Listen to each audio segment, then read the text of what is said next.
Good morning students, welcome to your computer class. In this particular lecture, the two topics which I will be covering includes operator precedence and second is error result.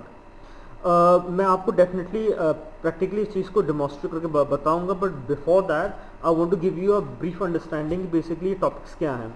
Operator precedence आप में basically हम ये देखेंगे कि जो हम Excel में calculation करते हैं तो उसका एक प्रोसीजर होता है जो हमें फॉलो करना पड़ता है. आपको याद होगा कि मैंने लास्ट वीडियो में आपको बेसिकली कैलकुलेशन करके दिखाए थे हम एक्सेल में कैलकुलेशन किस तरह करते हैं. So this particular topic operator precedence is related to that कि अगर हम कैलकुलेशंस कर रहे हैं तो उसमें हमें एक प्रोसीजर फॉलो करना पड़ेगा.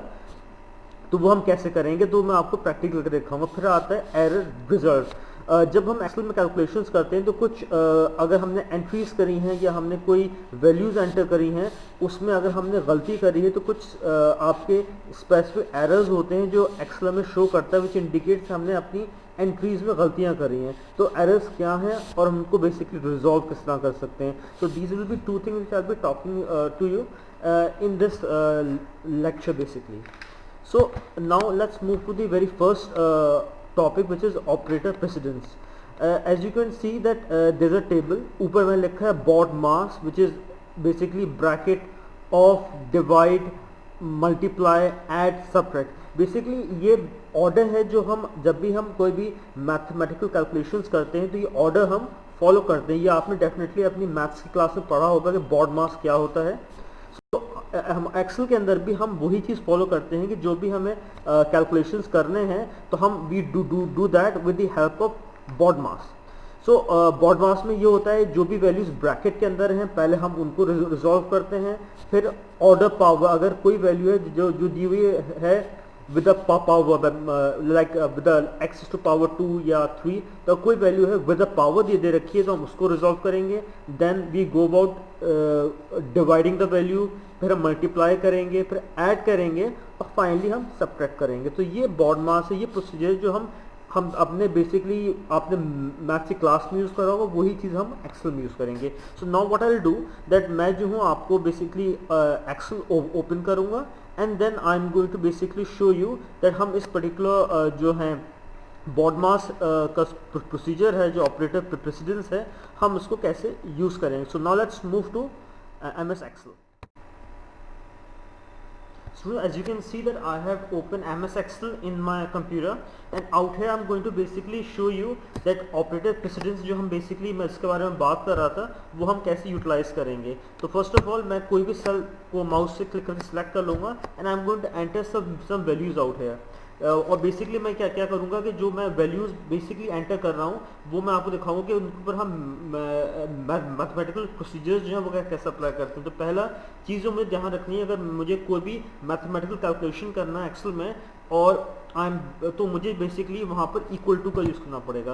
तो इक्वल टू का बेसिकली मतलब ये होता है कि मैं एक्सेल को ये बता रहा हूँ कि I am going to basically going to rather enter a formula out है या मैं कोई मैथमेटिकल कैलकुलेशन करने वाला हूँ बेसिकली यहाँ पर.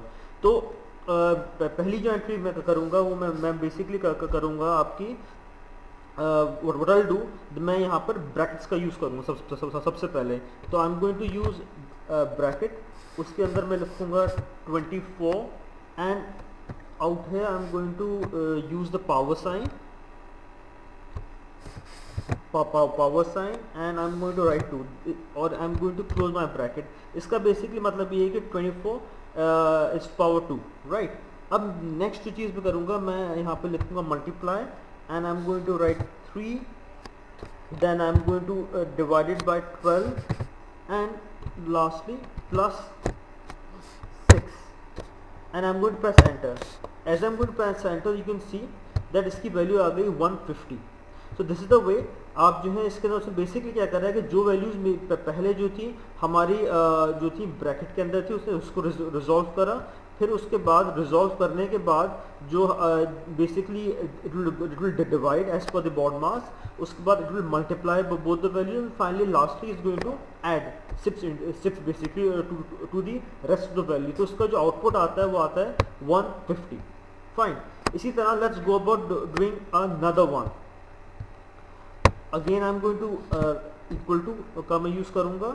मैं यहाँ पे लिखूँगा 12 12 multiply by 13, sorry 13, and again multiply by 14. And what I do कि मैं इन वैल्यूज़ के चारों तरफ basically I am going to use brackets, और ब्रैकेट्स के बाहर जो है मैं जो हूँ लिख दूँगा -56 and I am going to press enter. As I am going to press enter तो आप देखेंगे इसके अंदर जो वैल्यू आई है वो आई है आपकी 2128।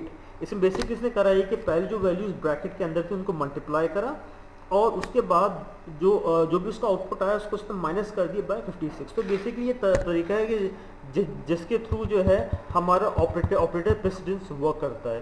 सो now let's move to the next topic which is about errors, कि जो हमारे एक्सेल में एरर्स जो होते हैं, जो भी हम values if we have done it wrongly, हमने जो वैल्यूज एंटर करी उसमें हमने कोई गलती करी, उसमें कुछ स्पेसिफिक एरर्स हैं जो एक्सेल शो करता है। So now let's move to errors and I'm going to give you a bit of a understanding about that. Okay students, अब हम बात करेंगे यहाँ पर एरर रिजल्ट्स के बारे में। जो बेसिक कॉमन एरर्स एक्सेल में आते हैं डिपेंडिंग हमने जो भी एंट्रीज करी हैं। पहला आता है आपका एरर वैल्यू आता है hash divide hash div and of course divide का sign and zero, which basically indicate this particular error value अगर आ रही है आपके एक्सेल के अंदर, तो ये उसका मतलब होता है कि आपने जो है you have try to divide any number by zero, तो इसलिए एरर शो करता है। दूसरा एरर आपका ये हैश नेम क्वेश्चन मार्क जो आता है, ये तब होता है कि आपने जो है कोई बेसिकली इक्वल टू का साइन का यूज़ करा है, विच इंडिकेट्स में यहाँ कोई फॉर्मूला या कोई मैथमेटिकल वैल्यू एंटर होने वाली है, वहाँ पर आप टेक्स्ट एंटर कर दें या कोई नाम एंटर कर दें, तो उस वक्त बेसिकली इस तरीके का एरर शो करेगा। हैश नाम, ये एरर तब शो करता है कि आपने जो वैल्यू एंटर करी है वो जो भी है उसके जो लिमिट से ज़्यादा है, ये तब ज़्यादा है या बहुत ही कम है, तो तब उस वक्त जो है ये इस तरीके का एरर शो करेगा। फिर आता है आपका हैश रेफरेंस, ये तब होता है कि आपने कोई जो है सेल है उसकी आपने रेफरेंस दी थी किसी पर्टिकुलर कैलकुलेशन में, और अगर वो सेल आपने डिलीट कर दिया है तो उस केस में ये इस तरह का एरर आता है। तो अब मैं आपको बारी बारी I will basically going to give you a practical demonstration about these errors. So now let's move to Excel. Oh class, we are back on Excel. तो यहाँ मैं आपको बारी बारी जो भी एरर्स हैं उनके बारे में आपको मैं बताऊंगा। पहला एरर जो है कि इनकेस अगर मैं जो हूँ कोई भी वैल्यू को डिवाइड करना चाहता हूँ बाय ज़ीरो, मान लीजिए मैंने एक सेल में जो वैल्यू लिखी है, मैंने पहले इक्वल टू साइन, मैंने यहाँ कोई वैल्यू लिखता हूँ 5 और मैं उसको जो हूँ डिवाइड करता हूँ बाय ज़ीरो, तो जो है क्या एरर आएगा, तो आप देखेंगे कि ये जो एरर है आपका यहाँ पर शो हो रहा है, विच इंडिकेट्स कि जो भी मैंने वैल्यू एंटर करी थी, मैं उसको डिवाइड करने की कोशिश करी थी बाय ज़ीरो, तो इसलिए इसने मुझे एरर शो कर दिया यहाँ पर। अब हम आते हैं अपने नेक्स्ट सेल पे। यहाँ पे again I am going to write equal to sign, और मैं यहाँ पर मान लीजिए अपने लिख देता हूँ नाम Asad and I am going to press enter. तो ये मुझे जो एरर शो करेगा this particular one, which indicates कि मैंने यहाँ पर नेम एंटर कर दिया है, जहाँ मुझे बेसिकली कोई मैथमेटिकल वैल्यू एंटर करनी थी, because it does not recognise names. अब हम आते हैं अपनी तीसरी प्रॉब्लम के ऊपर। We again select any particular cell, और यहाँ पर हम क्या करते हैं कि हमने मान लीजिए हमने लिखा again equal to and I am going to write 1 2 3 4 5 and I am going to write power 2 3 4 5 I am write this. तो आपने ये देखा कि यहाँ पर जो था ये एरर आ गया पर्टिकुलर हैश नाम वाला, विच इंडिकेट्स कि जो मैंने वैल्यू एंटर करी थी देयर वाज जो उनका आउटपुट था it was so large, it was basically it was too large for this cell to handle, that mean उसकी जो रेंज उससे ज़्यादा था, इसलिए इसने यहाँ पर ये एरर शो कर दिया शो। अब हम आते हैं अपने लास्ट एरर के ऊपर, which is basically the reference error. तो उसके लिए what I will do that मैं यहाँ पर कुछ वैल्यूज एंटर करूँगा। I am going to enter like 5, I am going to enter 6 and I am going to enter 7, right 5 6 मैंने enter कर लिया। Now equal to I am going to write sum sum के बाद I am going to open a bracket and I am going to click on the first value. उसके बाद मैं यहाँ पर जाऊँगा फॉर्मूला बार पे एंड बेसिकली यहाँ पर मैं कॉमा लगाऊंगा and I am going to click next cell, again I am going to use comma and then I am going to click last cell and और मैं यहाँ पर एंटर कर दूंगा। तो आप देखेंगे इसका जो आउटपुट है सम का वो 18 है। अब इनकेस यहाँ आप नोट करेंगे जो यहाँ पर रेफरेंस के लिए सेल यूज हो रहा है वो H4 हो रहा है, L4 और J4 हो रहा है। अगर इनमें से कोई भी सेल को बेसिकली रिमूव कर देता हूँ, दैट मीन मैं पूरा कॉलम को रिमूव कर देता हूँ तो सेल ऑटोमेटिकली वहाँ से रिमूव हो जाएगा।